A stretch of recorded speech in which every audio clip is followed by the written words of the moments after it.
get by. It resides between my eyes. Walk through the fire, came out better on the other side. See, life's like a beach if you find the sand. And right now, I feel like 100 grand.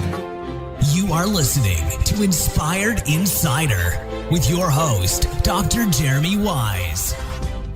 Dr. Jeremy Weiss here, founder of InspiredInsider.com, where I talk with inspirational entrepreneurs and leaders. I'm here with Eitan Chitayat of Natie, and it's NATIE.com. And Eitan, before I formally introduce you, I always like to point out other episodes people should check out. And I know there's resources I want you to share too, but I did an episode with Arit Oz, who you probably know, has run an agency for over 25 years in the B2B space. It helps companies with their global expansion. Amit Estreicher of Extras and Genie talks about how he lost all of his clients overnight. Eitan, not once, but twice, and how he bounced back. Nir Zavaro, who you know, he wrote the book, Fuck the Slides. He talks about storytelling. And Joe Levy, I found out, I was doing research on you at Natie. Joe Levy had on his company. They do everything in their power to combat mass shootings and violence with Alert, which is AI-Alert. And I see the video. You helped them. You helped Alert. Yeah, right? we did the brand strategy and the story, and we came up with a name.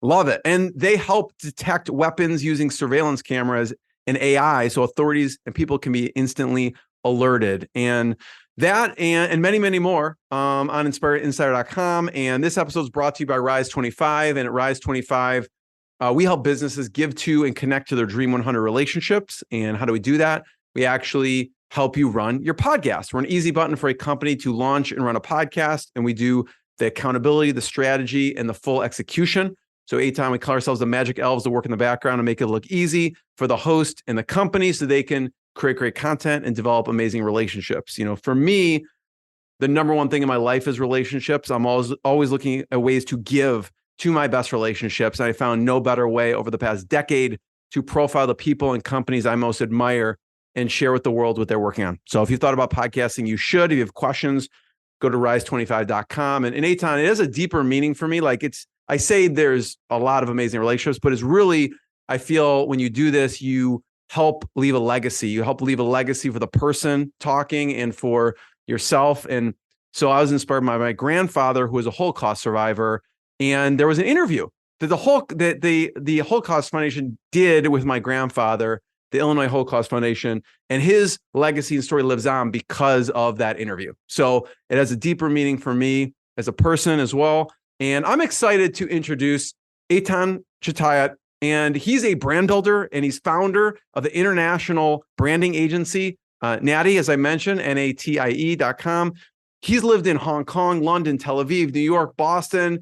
He's been a judge in advertising's finest competition, The One Show. He's learned from the best, also BBDO, Ogilvy and Mather NYC, Arnold Worldwide in Boston. His career, he's worked with clients like Apple, Target, AT&T, Google, many more.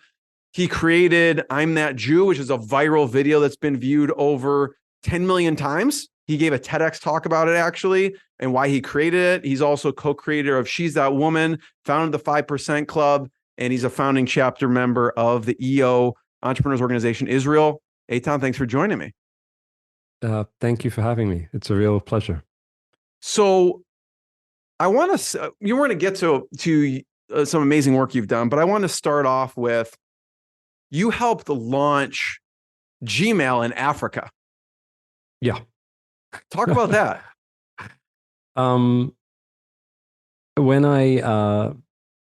Well, first of all, hi to everyone.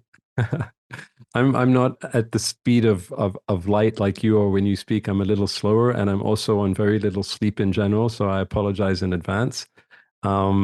This is a welcome break for me to talk to you because I've been pretty busy. Gmail was a funny story. When I left New York after being a creative director at BBDO on digital for Target and AT&T, I came back to Israel. But in that year, I was kind of in between the two countries. I hadn't moved to Israel and I hadn't left New York. So for a year, I was kind of like back and forth. And in that time, I was brought on by the Google Creative Lab in New York City to help them with a lot of their work. And eventually, when I did move to Israel, I helped Google Israel, and I helped Google in England, and I actually ended up helping Google Africa. They didn't have Gmail around, I'd say it was around 10, 11 years now ago. They didn't really have email. So they were dancing between, it was like mobile phones, SMSs and stuff. So they asked me to help launch Gmail in Africa. And I didn't really have an agency yet because I was just starting Natty. And so my wife and I, along with the Google Africa team, me and my wife in our bedroom, in our little study, we came up with the launch campaign for Gmail Africa. We hired, of course, a couple of people that helped us. And that was it. It was incredible. Just, I pinched myself. I'm very, very lucky. What do you do to launch Gmail on a continent? And by the way, there was a video out there from like 8 years ago or more of your first office. I don't know if you know, it's out on the internet, of a tour of your first office. When you first, I think maybe when you first started Natty, I don't know. But what do you do to launch Gmail on a continent? What was the plan? Well, of course, we had to learn from Google what was needed and who the audience was. And the funny thing about Africa, of course, is it's not a funny thing. They're a completely different culture, but also within Africa, you have different countries, and each of those countries have different cultures and different things that you kind of needed to get a very, very good brief, which they gave us. And down to the type of colors that we were able to use, the symbols that we were able to use, and to learn. I mean, a lot of it was learning about Africa and the mindset over there, which is the most important part of branding. The most important part of branding is to actually learn and listen.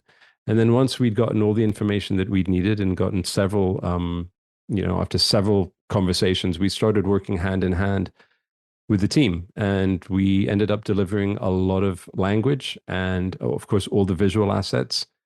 And it was just amazing. It was an amazing experience because it's not every day you get to, first of all, work with the African continent.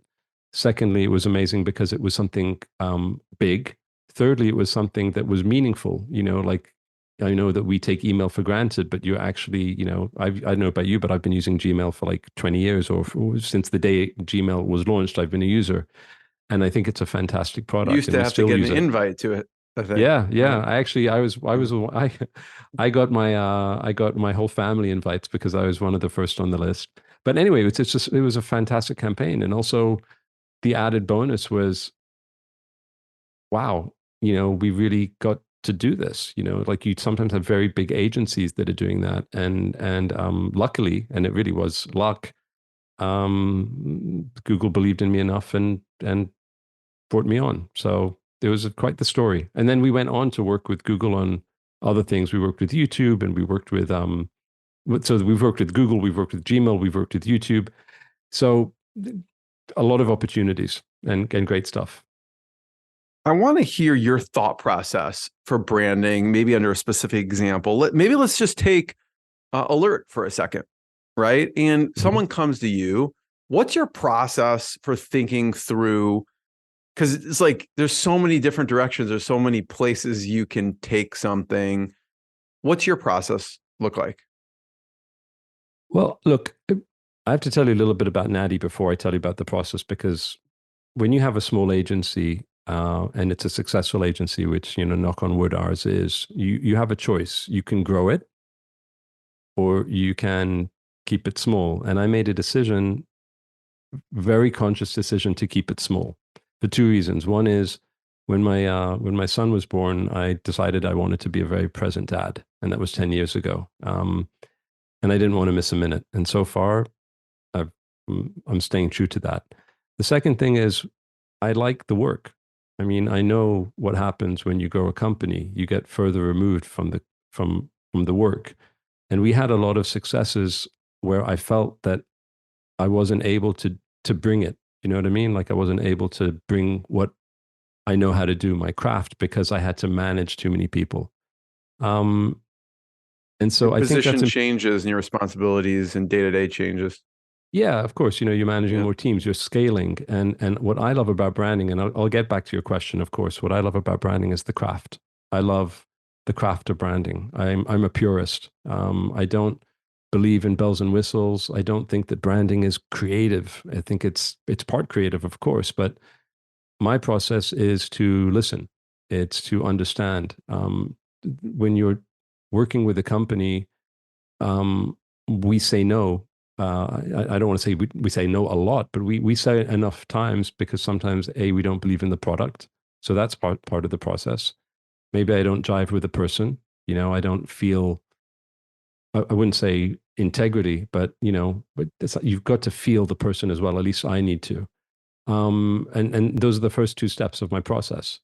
And then It's when you say, client selection is the first step, yeah, it is. It's what Yeah. are these guys doing? What are they all which is a about? great thing for any company, for any agency to think about, regardless if they want to Yeah, grow or scale. yeah, but the great thing is when you're small, there's pros and cons. The pro is I don't want to work with you and I don't have to feed, 50 people. I don't have to pay 50 salaries. So I work with a very, very small team of people who are all very senior and we all need to love what we do. And that's the upside. And that really affects the process. So my process is to go deep, very, very deep. And it's the work is never pawned off to other people. I'm always there. And the first step is just listening and understanding this, maybe this industry that we don't know, as well as the client does, of course. We don't know the audience. We have to learn the audience. If it's a technology, whether it's med tech or agriculture or what have you, if it's a consumer brand, we need to learn about the product. It's a lot of learning. It's a lot of listening, and oftentimes I find that when you do listen, and you're listening to the senior team, to the CEO, to the founders, it's typically inspiring, and you get that before you start working with the potential client. If you're inspired by them, and the wonderful thing about living in Israel, even though we're going through some difficult times, as everyone knows, is the ideas that come out of this country and the people that just make these incredible things happen are just so inspiring. But the process is really to learn. I think that's the first step.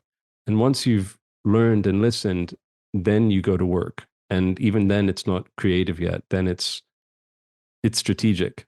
And then once you've got the strategy down of what the brand should be, and you guys are all on the same page, then the next part of the process is creativity, which is coming up with, moving from the what of the company and what they are and what you need to say to how you say it, how you show it. And that's the process. Learn and listen, apply strategic thinking, and then go to town with creative based on everything that you found and everything that you need to say and who you need to say it to. Yeah, I find it, really instructive on how you think about this for any company can think about this for themselves. But when they're thinking of their message and their brand, talk about Ayler. And I found this company really inspiring. So I could see why you worked with them and you chose to work with them. Talk about what you did with Alert here. It's Alert, because Alert, it's yep. AI Alert. Mhm. I had met Joe back in the day, and then he started working on this company, on this new company. And I mean, who's not going to be inspired by what they're doing? A weapons detections technology that can save the lives of people. And it was very moving. And when he first told me about it, I told him, when you want to do your branding, then let's talk. And he did, and he made it happen. And it was challenging because it's a technology project, but at the same time, it's saving human lives. So how do you find the right balance between that? You can tug at heartstrings, but then you lose the technology. You can be a super technology focused company, but then you lose the whole angle of saving lives. So you had to find that balance of truth. And it's actually the story, one of the stories that I'm most proud of, because the way that they positioned themselves at the beginning, and since our branding, they have evolved and they're still evolving. At the beginning, it was, we're going to save children at schools. Now they're expanding into other areas, like into retail as well. But the story that we delivered was all about, a school deserves to be a school. A school Yeah. shouldn't be a prison. And what their technology allows you to do is it allows you to detect very, very quickly if there's a threat. And when you can detect that threat, then the schools can be locked down immediately. Security can come in very quickly. And also police forces and security forces from outside can get in because everything's on camera with alert. So they know, one of the reasons that sometimes you have these big massacres is because even though the police are there, they can't go in because they don't know what these guys have got. So so that whole story provides a lot of hope, and the hope that your kids can be safer. And who are you speaking to? Are you speaking to kids and parents? No, you're speaking to the school system. And at this stage, you're speaking to companies. So we had to find the language also, which is based on their truth. And when we met with the team, I mean, these guys are, so many of them are parents. It's very personal. And as a dad and as a father of two, a lot of that heart and soul goes into the story. And I never actually got to deliver their visual identity. We did the brand strategy and the story and the naming, but I'm still in touch with Joe, and we help out here and there. It's an amazing company. I think he's doing wonderful things. Totally. Very, very important things, unfortunately so. Yeah, exactly. What's interesting when I look through these, and we're going to talk about a few others and how you think about branding and what you did with the companies is, we have, Isra Aid, we have, a lot of really interesting companies, but like, I don't know why the Sweet Victory one sticks out to me. It's one of my favorite. So it's one of my it just favorites. seems like out of the norm when I see your work. So tell me about Sweet Victory. So Sweet Victory was one of my favorite projects in the last 5 years, and I'll tell you why. Two women approached me. I've told this story before, but for your viewers, two women approached me, entrepreneurs, wonderful women, and they got to me through someone else, and they had a product, and it's a chewing gum. It's a very simple chewing gum, and the idea is that you chew this gum. Well, put it this way: if you're watching your weight, or if you're trying to cut down on sugar, it's very difficult to put down that dessert. Not to pick up that dessert at the end of the meal. So what you do is with their product is you take this little gum at the end of your meal and you chew it. You chew it for around 2 minutes, and it tastes like mint gum. Tastes great. And then you put it out. And then if you take a bite of that chocolate cake or that tiramisu or that vanilla ice cream, it tastes like shit. Really? I mean, it changes the taste. It tastes like sand. It tastes awful. Wow. And because what it does is it basically neutralizes the sugar receptors on your tongue for a couple of hours. And it's a genius product. Wow. So what did they call it? They called it Genie, except they're Israeli, and bless them, it was spelled Gyni, which an English or an American person would say Giny. And Giny sounds like vagina. And when they came to me, they said, we've heard you great, and we need visual identity. And the visual identity that they had was, as they, it just wasn't right. It was very, it was almost, it was white and green and minty, and it looked like something that you would buy at a health store. And I told them, I'm sorry, but you can't call it shiny, even though you're trying to say it's magical. Good thing you said something, right? Well, yeah, but they didn't really want to change it. And I said, I can't do it unless you change it. And to their credit, and this is why I like them so much, because it takes courage. They said, eventually they just turned around. They said, you know what, we're gonna go with what you're saying. And then when we started the project, the brand strategy in short was, where we netted out was that sugar is the enemy. We all love sugar, but we all know that sugar is bad for you. And when you're trying to defeat an enemy, you need an ally, and you need to be victorious. And that was the story, and out of that came the name, which was Sweet Victory. And out of that came the logo, which at the time they've evolved it because this was quite a few years ago, and they've evolved the brand. But at the time, instead of anemic and pastelly white and green, it was very bold, very fun. And if anyone goes to natty.com and looks at the Sweet Victory branding that we did, Yeah. it And was by the polo- way, I just want to point out real quick, Eitan, if people are listening, there is a video version of this, and we are actually looking at the Natty website, and you can see some of the work that they're doing. But yeah, keep going. yeah. So I mean, like it was, sugar cravings come, and if you want to defeat them, it's really hard to do it on your own, and you need an ally. You need someone that will help you win. And so what's interesting about that project is it worked the way it should.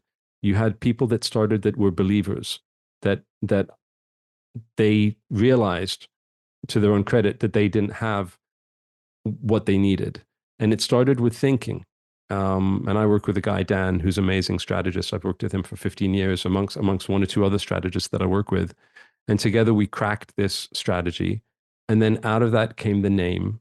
And then out of that came the story. And then out of that came the logo. And it's when you're building a brand, the visual identity should answer the logo. The logo should answer the name. The name should answer the story. The story should answer the strategy. And the strategy should answer exactly what that product does. And what people who don't understand when it comes to branding, a lot of people don't understand, is that that's the way it should be. And you don't want to take shortcuts. You don't want bells and whistles for the sake of bells and whistles. You don't want something to look or sound sexy if there's not an inherent truth to it. So that's what I really loved about that project. And what I love even more is that these two women are just so great. I mean, they're just so hungry and so driven, and I'm so proud of them. And they're going on, and they're successful, and they're expanding their business. And I'm just really proud of them, as people. So How do you buy it? Where do you get it? Where can you get it? At this stage, I don't know, but I can find out, and I'll let you know. Well, I'm looking on here. We should. I mean, I don't know if you've heard of the. I'm sure you have. People were talking about the something they buy to eat, and then they eat a lemon, and it tastes. It's like almost the opposite, right? It like altered your sour receptors, whatever, to make it taste really sweet. This is like the exact opposite of that in a sense, but this is really cool. I've never heard of this before. Yeah, and it's actually it's herbs. I think it's jimena. That's it's like an herb. It's a natural ingredient. Yeah. Oh wow. But I know that they sell it in Israel, and they sell it under a different name because what we did was for the international brand. Okay. But I know that it's in Asia. I think that you can get it in the States already, but I'll find out and I'll let you know. Yeah, I'll have to look on Amazon to see. Lately, no one's really been talking about stuff like that here lately. Yeah. I will get back to you about it. Exactly.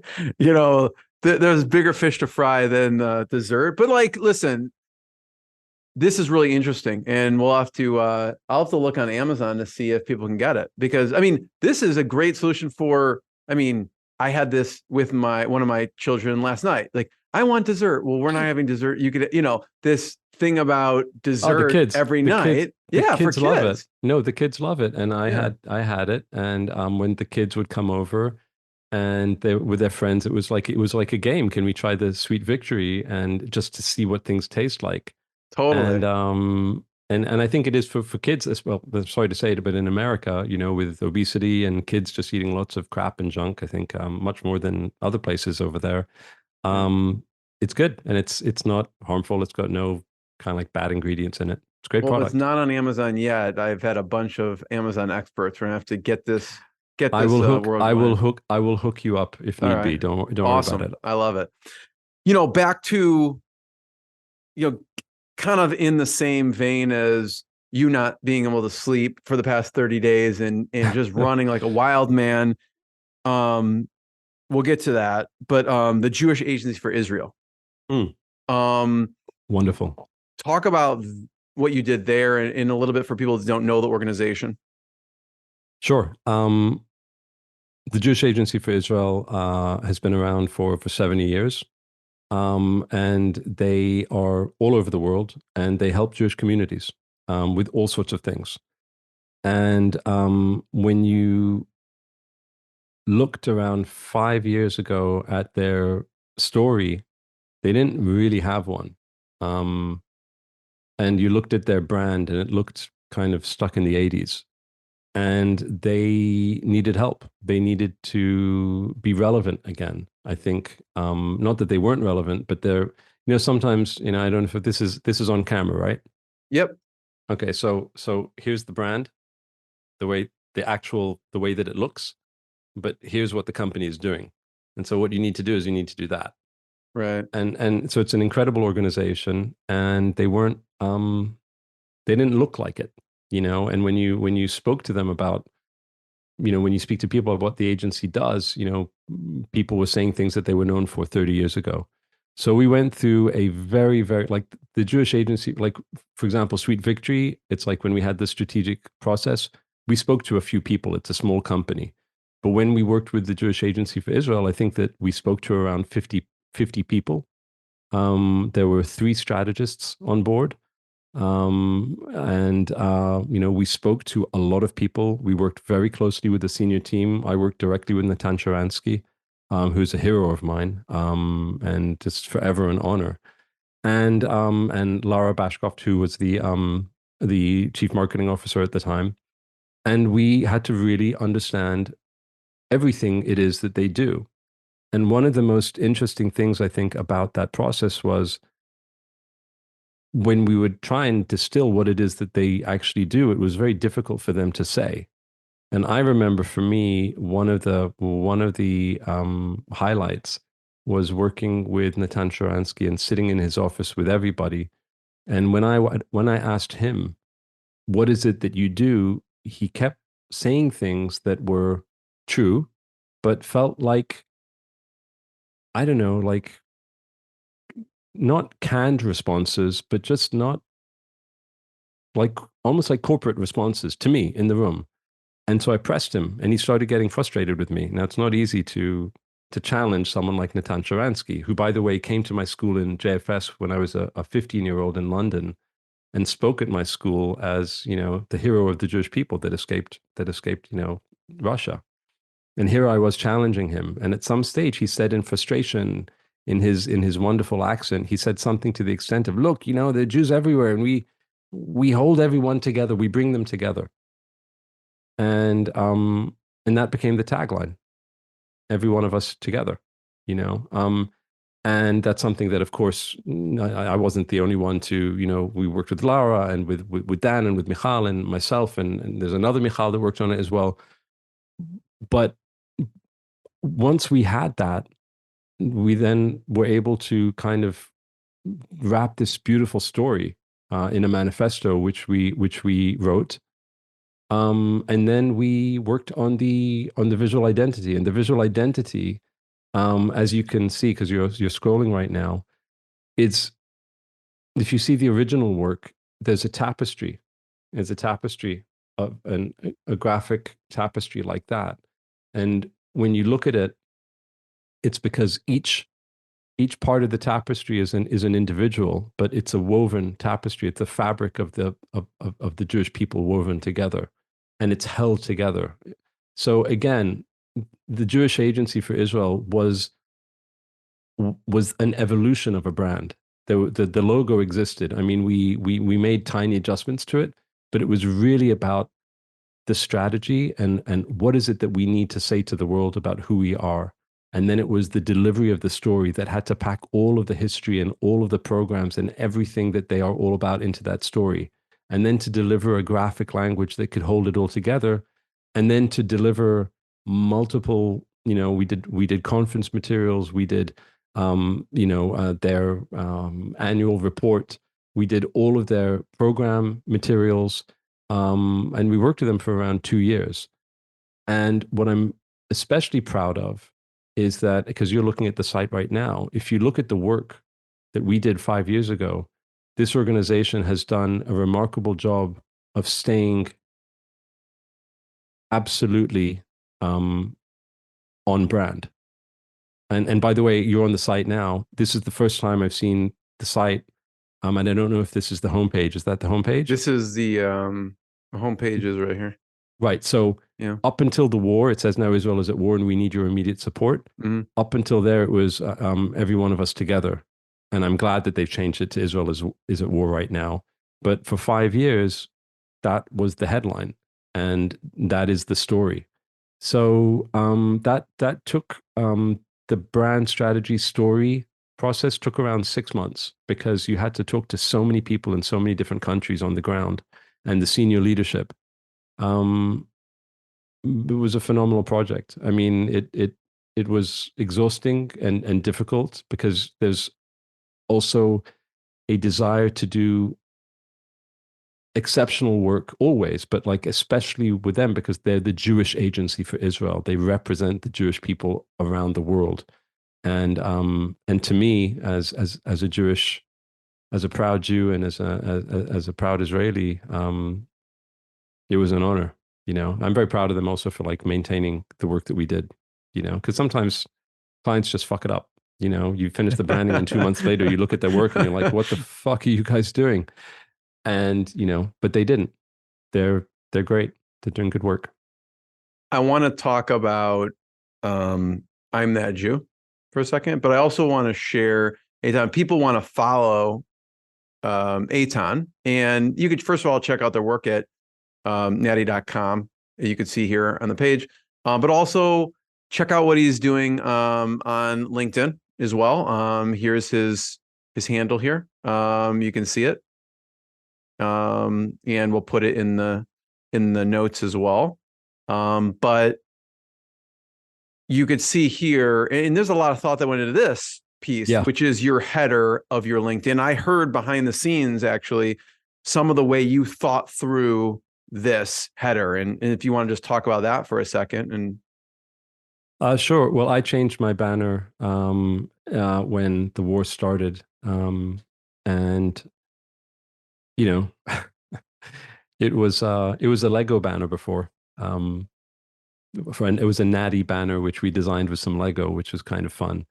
But seeing what's unfolding in with Israel right now is beyond Israel, and I think it's very easy to critique Israel, and a lot of people do, and rightly so, like any other country. But there's a bit of a double standard that goes on when critiquing Israel because, you know, there are Jewish people being attacked all around the world because of what Israel is doing. So why do you attack a Jewish couple coming out of a movie theater if there's a war in Israel? They're Jewish. It doesn't have anything to do with Israel. So I know that if you are going to advocate right now for something, sure, I believe that you should advocate for Israel because I believe in our fight against Islamic Jihad. But a lot of people are misinformed, and there's a lot of propaganda out there. And as soon as you say the word Israel, it's the a cherished problem. word. Yeah, it's a problem, and it's not just Israel. It's you know, Israel is the Jewish nation, and I think that when you see global anti-Semitism and you see Jews being attacked all around the world, both with inflammatory and violent rhetoric and also physical violence, then is that acceptable? Or do you stand with the Jewish people? And I think it's a truth. I don't think it's a gimmick. I do think that we have, you know, 2 million Arabs in our wonderful country with full equal rights. There is no genocide. There is no apartheid. And also, I believe that you know, you have other religions living here as well. But it is the Jewish country. It is the one Jewish state in the world. So when you stand with the Jewish people, you should stand with Israel as well. And it doesn't mean that you can't criticize Israel. You can, but this is about anti-Semitism. And so, because that's what Hamas is, they're anti-Semitic. They want to kill not only every Israeli, they want to kill every Jew in the world.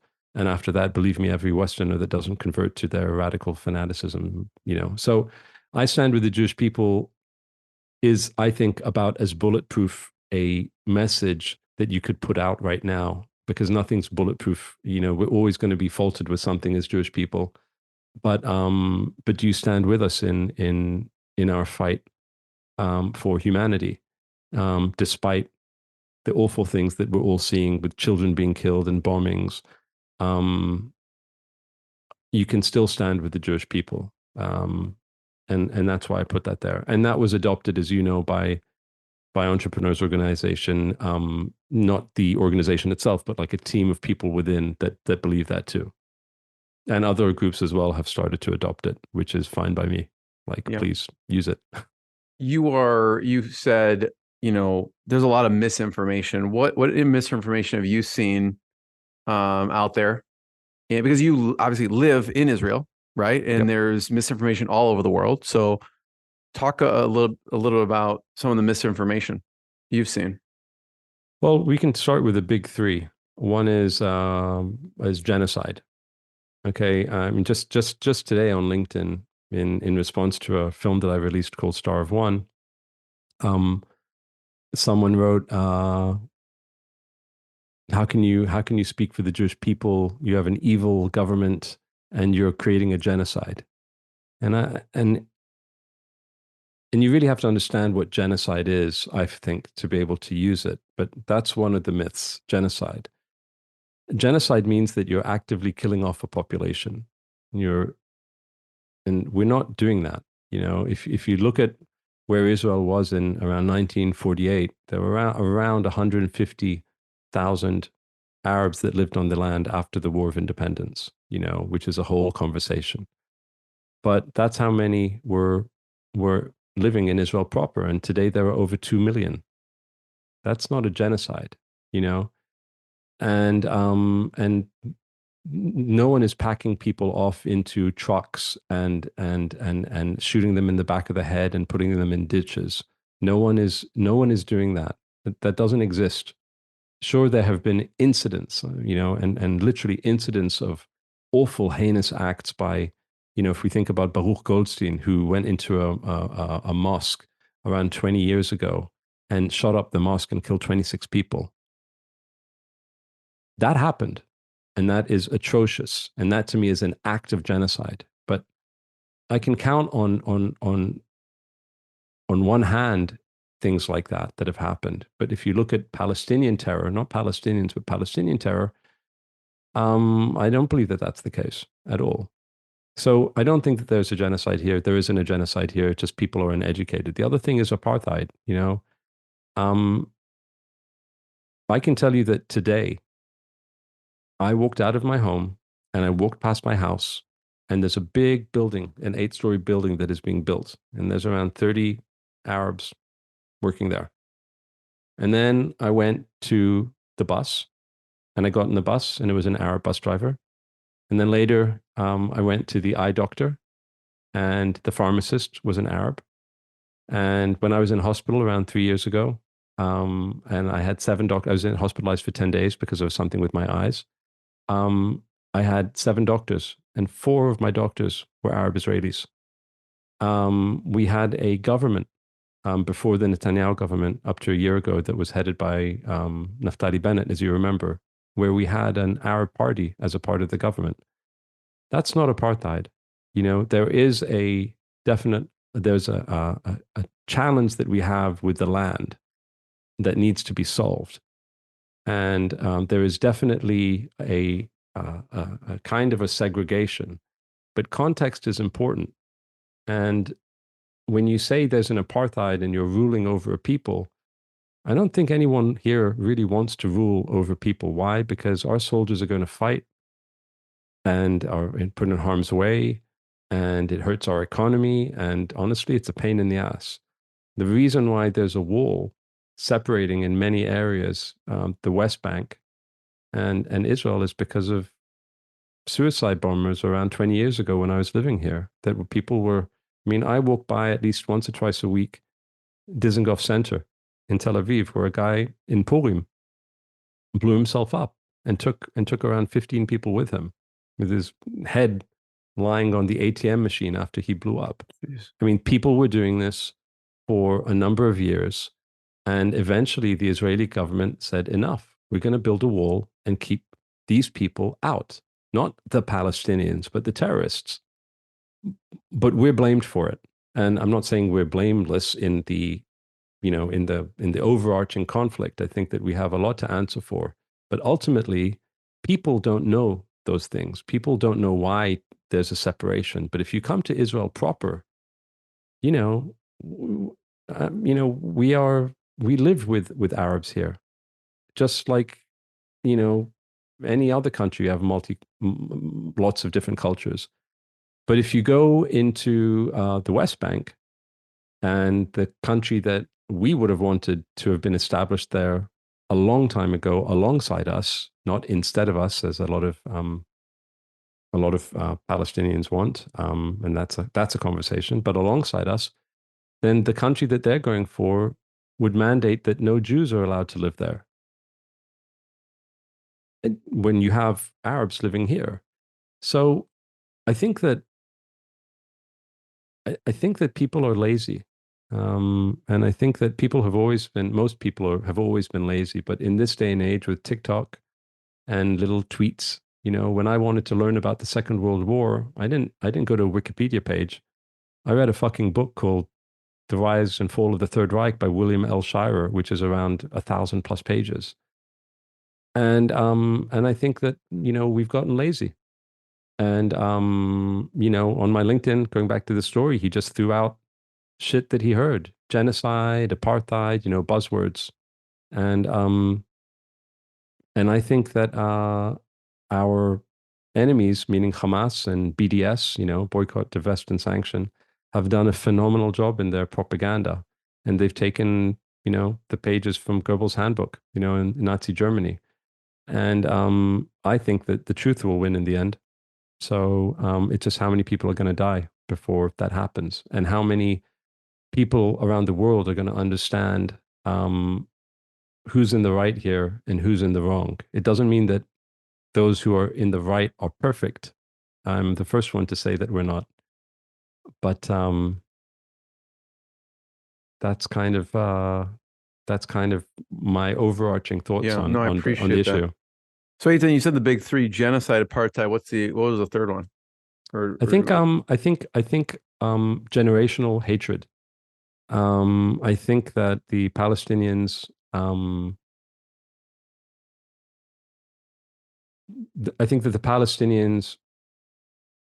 the nationhood of the Palestinians is a very big issue, because it's either next to us, side by side with us in peace, or instead of us.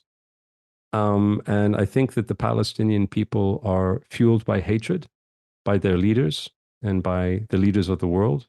I think the world has done a piss poor job of, and just collectively, including the UN, of actually, wow, how do I say this? It's because it's politically charged, and I don't want to get too political, but I think that when you let hatred just live and continue, then you're not doing anyone any favors. And the worst people, the people who are suffering the most, are those who are being taught that hatred.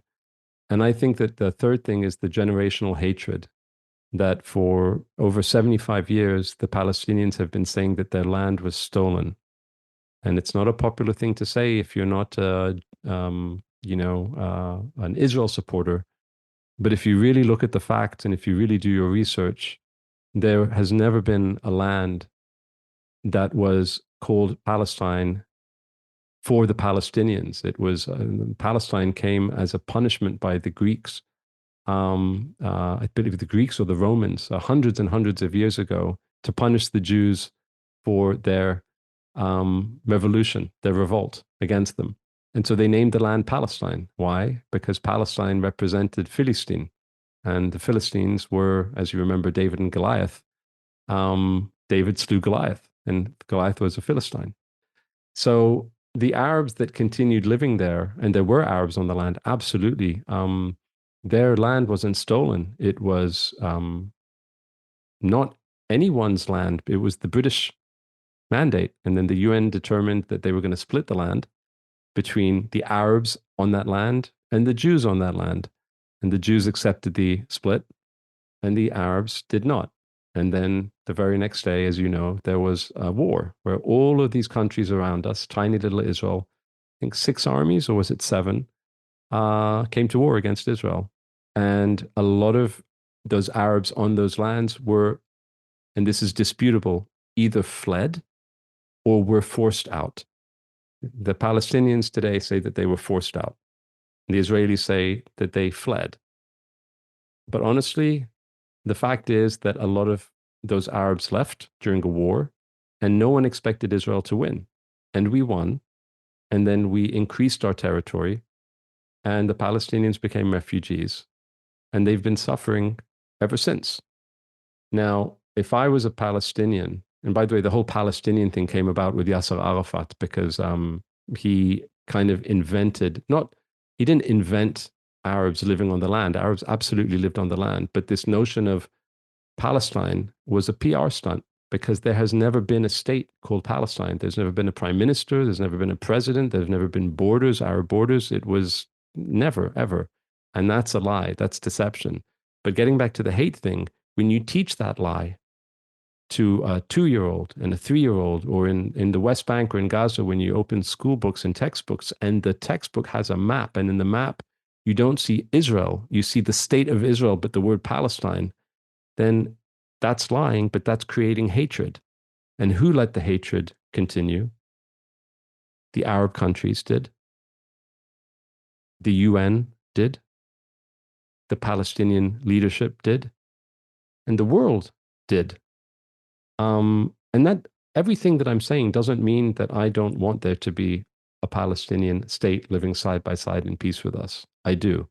But I want people to understand the facts and to understand that you can invest all of your time and energy in hatred and negativity and talking, or victimizing, or you can do what the Jewish people did, coming out of something which I believe was infinitely worse, which is build and create and thrive and stop saying that you can't when you can, and you could have many times. And that's, again, not to say that I don't sympathize with the Palestinian plight. I do. But Israel is not going away. Israel is not going to disappear. And Israel will not accept anything other than a Jewish state living here. We will not be replaced, because what that actually means, from the river to the sea, as you know, maybe your listeners don't, but Israel is around an hour from east to west. That's the border. And from north to south, maybe around 8 hours drive. The river on the east side, on the Jordan side, it's a river, the Jordan River, that's from the river. And to the sea is the Mediterranean Sea. So from the river to the sea, Palestine will be free. Free of what? Free of who? Free of me? Free of my family? That's hatred. And you ask a Palestinian, what do you actually want? And if you stay with the conversation long enough, they'll say Israel. So unless that changes, and I'm not saying every Palestinian feels that way, unless that changes, that hatred, that narrative of hatred continues. So that's the hatred which is passed on from generation to generation until a leader who is able to stand up and say, no, we have to start with something. We have to start building. We have to teach and give our people hope and produce and create, and not what Hamas produces and creates. And that's happening more in the West Bank, the West Bank of Jordan, or Judea and Samaria, or whatever you want to call it. But it's very difficult to see the world not understanding that. The world is so ignorant and buying into easy lies and sound bites. But like I said, a good brand, which is built on a foundation of truth, will win in the end. And I think our truth has been around for, almost 6,000 years. The Christian world reads about it in their Bible, and the Muslim world, the descendants of... Yeah, so I'm saying that the truth is not the truth of the last 75 years. The truth is the truth of the last 6,000 years. And I'm hoping that wins, so that we can live in peace, side by side. And I'll shut up now. No, I'm pulling up, the ultimate definitive resource, right? Which is Walmart.com. No, but and you can buy, here's the map. And so you're saying when I'm people right are there. I'm chanting that red dot. I'm that red from dot. the Tel river Aviv. to the sea, you're right here. Yeah. I'm right there. Yeah. From the river, from the river to the sea. Yeah. You see that? Yeah. Yeah. That red dot is the sea, and Yeah. just right of the West Bank is the Jordan River. And so when they say from the river to the sea, we'll be free, um,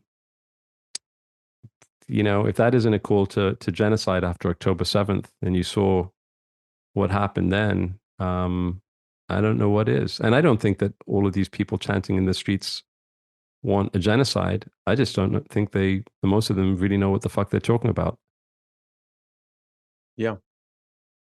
Heavy shit, man. Yeah, it's crazy times, and I wanted to talk about this for a second. Oh, We're sure. on I'm That Jew, I am that Jew.com. And one part about this is, you talk about all this stuff openly, but before you put this out, you weren't sure you were going to put it out. You talked to your family about maybe not putting it out. Talk about the decision to even put this out there. Sure. First of all, it's I'm that Jew, not I am that I Jew.com, know. but I'm I'm just that saying Jew. that's the domain name. Yeah. Yeah. Yeah. A friend of mine was living in France, and at the time of the Charlie Hebdo massacres. And if you remember the Charlie Hebdo massacre, there's also a kosher supermarket that was targeted, and 4 Jewish people were killed just for being Jewish. And I spoke to a friend of mine who was living in France, who had lived in Israel before. She's Jewish, and I was like, "Well, how is it going?" Because it was, I don't know if people remember, it was just horrific what was going on over there. And she said, "Look, I don't tell anyone I'm Jewish. When I meet people, I'm too scared. I don't tell them that I've ever been to Israel." And I said to myself, how can it be, after speaking with her, how can it be that in at the time 2015 or 2014, whenever it was, how can someone feel that way? And so I sat down and I wrote I'm That Jew, and it was a blog post, and it kind of went viral. It got like some traction, and then it's kind of a poem. And I thought, well, I think I would like to turn it into a piece, and then I turned it into a piece, and the piece was ready, and then I sat on it for a while, didn't release it. And then there was in 2015, some awful knife attacks where terrorists coming out of the West Bank and Gaza were just coming up to Israeli moviegoers, supermarket shoppers, people walking in the park, and running up to them and stabbing them in the back. Like it was an epidemic that lasted for around a month. And when that started happening, I realized, they're being attacked because they're Jewish. And I want to put this out there. The question was how, and that was your question. Because it really is a how. I could put it out anonymously. I could put it out on YouTube. I could put it out as some type of something on a messaging platform, and it could spread. But what I really wanted to do was I wanted to stand up and show the world that I'm not afraid. And so I did it on Facebook, because on Facebook, of course, it goes with your name. And I think more important than the film itself, for me, it was me saying, my name is Eitan Chitayat and I'm that Jew. That statement. And it was a family decision. I sat down with my wife and I said, babe, if I do, because at the time, no one was doing this. It was very difficult to, in social media world of around 10 years ago, Jewish people were more kind of like, I'm not going to go there. I don't want that type of heat. And I wanted to speak for them, and I wanted to speak for my friend in France. And I just thought, if I do this, maybe other people will do this. And so, but I also knew that it would come with death threats and hate mail and all of that stuff. But true to my nature, I said, fuck it. My wife said, go for it. And I did it. And it just took off. It just blew up. And it's been seen on different platforms around 15 million times now. And it's still circulating, because I think what it is and what's annoying about anti-Semitism and being Jewish is that this subject is always It's always there, you know. I think people like to put people in boxes. You know, they like to put black people in boxes, Asian people in boxes, and they like to put Jewish people in boxes. And this statement was really like, you can't fucking put me in a box because I'm so many things. And that's kind of what I said. You know, that's what I said when I posted it. We are so diverse. We are white and we are black and we are brown and we speak billions of languages, and we've been influential in science and in art and in technology and in medicine and in the humanities. And we have been around for such a long time, and we've gone through disasters and catastrophes and holocausts, and we are still standing. And fuck you if you think that you can define me. I define me. I tell you who I am. This is my statement. I'm that Jew. And I think that resonated with a lot of people, and that's why it spread, and that's why I think it's still spreading. But it was it felt good. It felt good to put it out there, and I think it feels good for people when they see it, you know, as well. I still get a lot of love for that, and I'm just I'm so proud to have and fortunate, I feel, to have contributed something to help people understand us a little bit more and to give Jewish people strength when they need it. And I think that that's when they watch this, to remember who you are and to not be scared to say it loud and proud, warts and all, because we're not perfect. That's something I say in the piece too. We're not perfect, but I think we're okay. I think we're more than okay for the most part. Eitan, thank you for sharing that. Last question is just a few resources that you can share, that people you follow, that you love, and you want to share. I know one person we were talking about before we hit record, Hillel Fold, him and maybe other people that you follow and encourage other people to check out. Sure. Yeah, we were talking about Hillel because he just shared my film. I mean, I know Hillel, and he's a tech guy. I think he's built an incredible brand. I mean, when it comes to our narratives, they're different. But I respect the work that he's doing in his Israel advocacy in his own way. I don't agree with all of it, but I think that he's doing a really good job, and he's done some terrific work lately in advocating for the Israeli people and the Jewish people.